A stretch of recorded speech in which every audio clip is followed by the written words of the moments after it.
I want to talk to you about living a guided life. That first foundational story, the first stories of the Torah are connected with one main theme. The patriarchs and the matriarchs were led in their lives. They were guided in their decisions. That is the path of a believer. There's nothing better that a person can do at every crossroads in his life, at every point of choice, than seek guidance and seek to be led. That's how Abraham led his life.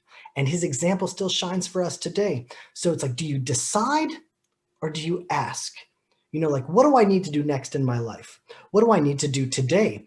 I ask this question every day, every morning. I have an array of options. And when I'm asking myself, I'm calling on my capacity to think, but I'm not analyzing or strategizing. It's like solve a math problem or, trying to play a good chess game is not the same as seeking inspiration or guidance. I'm calling on this ability to think, but I'm not the source of thought. Thoughts emerge in our mind from a place beyond scientific understanding. So when I seek to be guided, I'm asking a question. I am communing with what provides answers. And if you orient yourself toward the ultimate good, toward love, toward the way of Abraham, when you ask questions, you will receive answers every time. I think this is most evident when you're trying to do tshuva or fix our crooked ways. If you ask yourself, what am I doing wrong in my life? That I know is wrong, that I know is kind of tripping me up, that I know is holding me back. I've found anyone that asks that question, the answer just emerges almost instantaneously. It's like we just know if we ask. And so everyone needs a strategy for living. And the most foundational story of the Bible, the father of all believers, the story of Abraham says, you want a strategy for life? Try to live a guided life. That's the foundational, fundamental claim of the Bible. Not only is there one God, but that we can reach out to him, that he will touch our lives, guide our steps, and straighten our path. Why is that so important? Why is that the message of the most foundational stories of the Torah? Because it speaks to every man and woman in the world, and it speaks to us before religion. He is the embodiment of the spirit of the Bible. There is no religion in the time of Abraham. There is no law. The Torah wasn't given yet.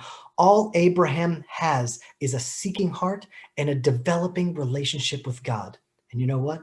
Ultimately, that's all we got.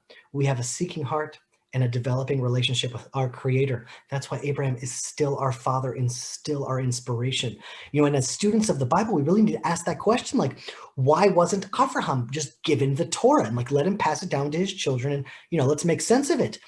We have the entire book of Genesis.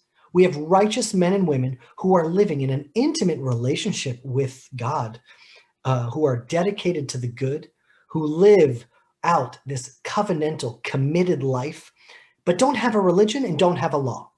And that is critical for the Torah to start off with individual role models who lived without any structured law, without any rituals, because by doing this, the Torah is creating a hierarchy.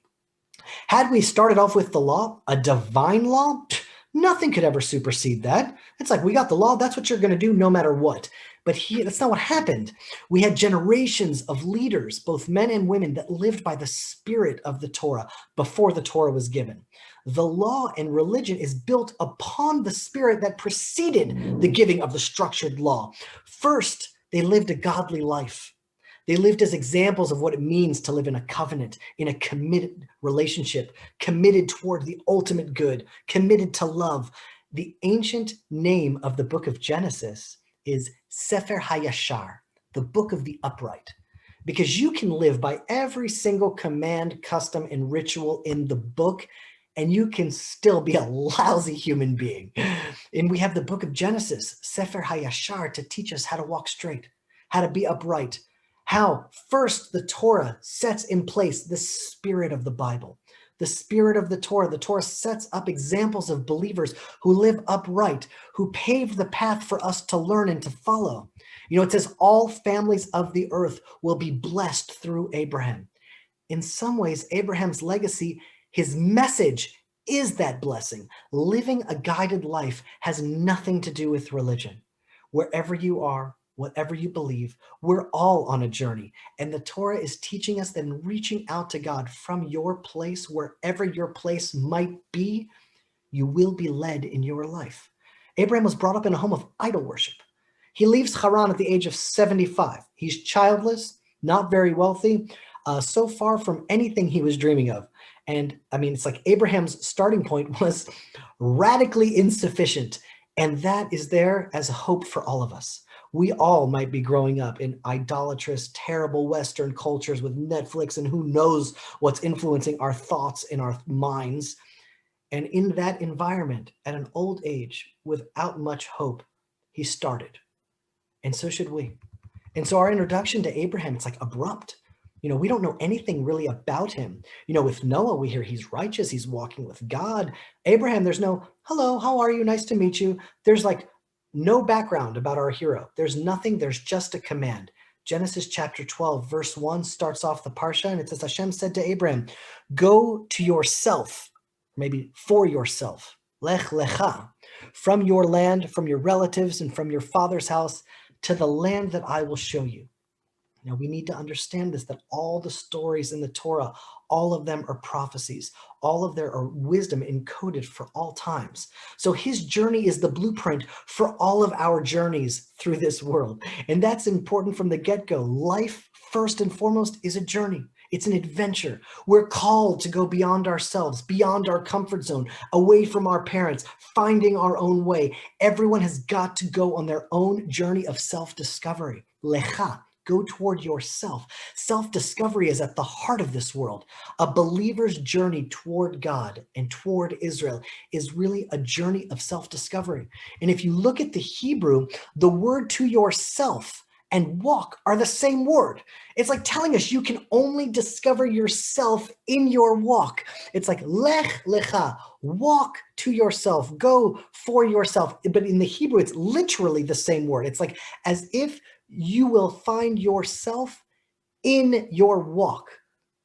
But lecha could also be translated as yourself or for yourself. Go to yourself, or maybe go for yourself.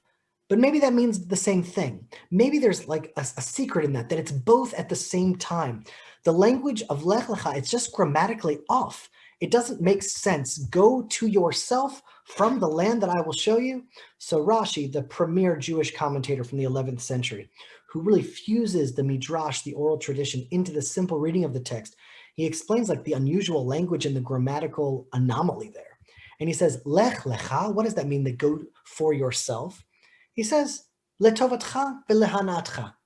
It's going to be for your good and for your pleasure. If you follow your calling, you have no better strategy for living. It will bring about your best life. It will be for your good spiritually. It will be for your pleasure physically. It's simple. Follow your calling and you will be blessed. All of us have a calling and all of us need to tune into it. And if you listen to it, it'll be good. It'll be good for you. It'll be good to you. And I think that's a good way to see it. It's like when you venture into the unknown, you encounter the world, you encounter information, you learn through experience. The world is actually made of information. The hidden writings of Judaism, they teach that the substructure of the universe, beyond the layer of atoms and molecules, the world is actually made of letters. And the deeper message of that ancient teaching that's trying to convey to us something, it's saying what science is now slowly discovering. It's like everything is made of letters. Everything is actually made of information. This world is information. And the more you encounter, the more you learn, the more you become. It's like as you venture into the world, you encounter the unknown and you become informed. You are in formation. It's like through information, you become more than you are. You are in formation. And so you're becoming, you're forming, you're becoming yourself through your experiences. And the more diverse, the more challenging the experience, the more you become. The first teaching of the Torah through Abraham is that you encounter the world, you discover, reveal, and mold yourself into being. So it's go forth, but you're really going to yourself. You're only going to discover who you really are. You're going to reveal not only to the world, but to yourself who you really are. I mean, with spiritual eyes, who we are, Who we become is what matters in this world. Not so much what we do. Our jobs are our jobs. Like, okay, you've done this, you've done that. It's who you are as you're performing your job. Abraham did not become the most influential man in history because of what he did. I mean, was a shepherd? Like, what did he actually do? It was who he became through his life left an impact that changed the entire world. Who we grow into, our life, that becomes our work of art. We mold it, we form it, we grow it, we strengthen it. It is our masterpiece that we will present at the end of our days. But going beyond our comfort zone, that's not enough. It's not like you can just go travel the world and go on an adventure and then you're going to become a person. Like, that's not what it's about. The foundation of faith is walking with God. Lech, it's to walk. It's like you're not going to be able to develop a relationship with God in a laboratory, in a classroom, philosophizing about the universe. Faith, emunah, is found, shaped, and developed in the walk of life. My name is Jeremy Gimpel, and I live here in the mountains of Judea. And in these unprecedented times, I wanted to offer you a gift from the land of Israel. We've been here at the cutting edge of the Jewish return to the land of Israel.